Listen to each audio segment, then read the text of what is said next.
మదనపల్లిలో నేచర్ వ్యాలీలో premium villa flat owner కావడానికి కింది నెంబర్లను సంప్రదించండి. హాయ్ హలో నమస్తే, వెల్కమ్ టు సుమన్ టీవీ.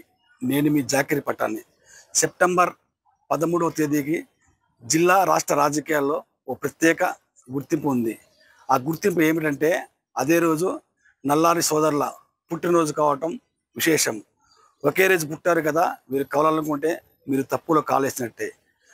రాష్ట్ర మాజీ ముఖ్యమంత్రి నల్లారి కిరణ్ కుమార్ రెడ్డి 1960 సెప్టెంబర్ 13వ తేదీ జన్మించగా, ఆయన సోదరుడు పీలేరు ఎమ్మెల్యే నల్లారి కిషోర్ కుమార్ రెడ్డి 1965 సెప్టెంబర్ 13వ తేదీనే జన్మించడం విశేషం.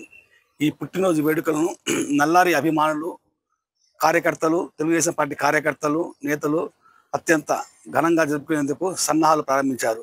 Thank you.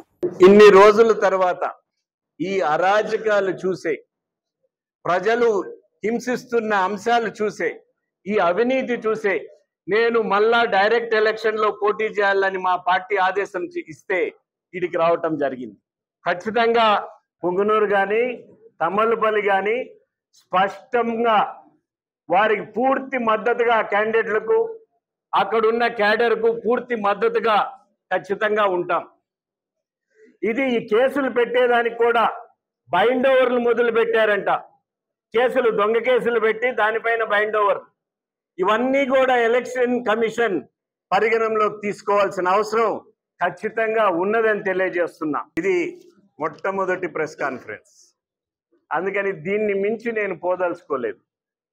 కేవలం మేమంతా కలిసికట్టుగా ఈ ఎలక్షన్ గెలిచేదానికి ఏ విధంగా వ్యూహం రచన చేసుకోవాలి, రాబోయే కాలం ఈ రాష్ట్రంలో తెలుగుదేశం, జనసేన, బీజేపీ కలిసి రాష్ట్ర ప్రభుత్వం ఏ విధంగా అధికారంలో ఖచ్చితంగా వస్తుంది, ప్రజలు ఈ మూడు పార్టీలు కలిసి ఓటేసేదానికి ఖచ్చితంగా ఉంది, కేంద్రంలో మోడీ గారి ప్రభుత్వం ఖచ్చితంగా వస్తుంది.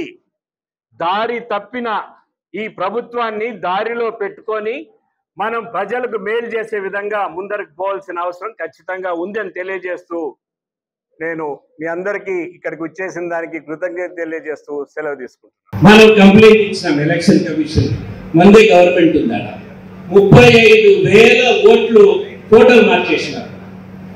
ఎవరు మార్చినారు? కేంద్ర ప్రభుత్వం మార్చిందా? ఇక్కడ రాష్ట్రంలో ఉండే రాష్ట్ర ప్రభుత్వం నాయకులు, ఆఫీసర్లు కూడా సస్పెండ్ అయ్యారు. ఐఏఎస్ ఆఫీసర్లు కూడా సస్పెండ్ చేశారు. రాష్ట్ర ప్రభుత్వంలో చేతిలో ఉంటుందని మనం కూడా వాళ్ళని ఎంక్వైరీ చేసి వాళ్ళు సిబిసిఐడి ఎంక్వైరీ చేశారు. అది ముందరకు పోలేదు. చంద్రబాబు నాయుడు గారు వచ్చారు, దాన్ని ఎంక్వైరీ చేయమనండి. పూర్తిగా ఏ విధంగా ఫ్రాడ్ ఓట్స్ పార్లమెంట్ ఎలక్షన్ లో ఓటర్ లిస్ట్ లో EPIC cards 34,000 EPIC cards mapping చేశారు. అందుకని ఎలక్షన్ కమిషన్ ఢిల్లీలో కూర్చుండేదానికి సంబంధం ఉండదు.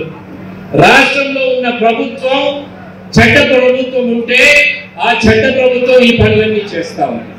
అటువంటి చట్ట ప్రభుత్వమే కర్ణాటకలో ఉంది. ఇది బీజేపీకి సంబంధం కాదు, ఇది కాంగ్రెస్ పార్టీ ఫెయిల్యూర్, ఆ గవర్నమెంట్ ఫెయిల్యూర్ అనేది స్పష్టంగా తెలియజేస్తుంది. చూడు, నిప్పు కూడా కరెక్ట్ అని చెప్తాను నేను చెప్పే మాట.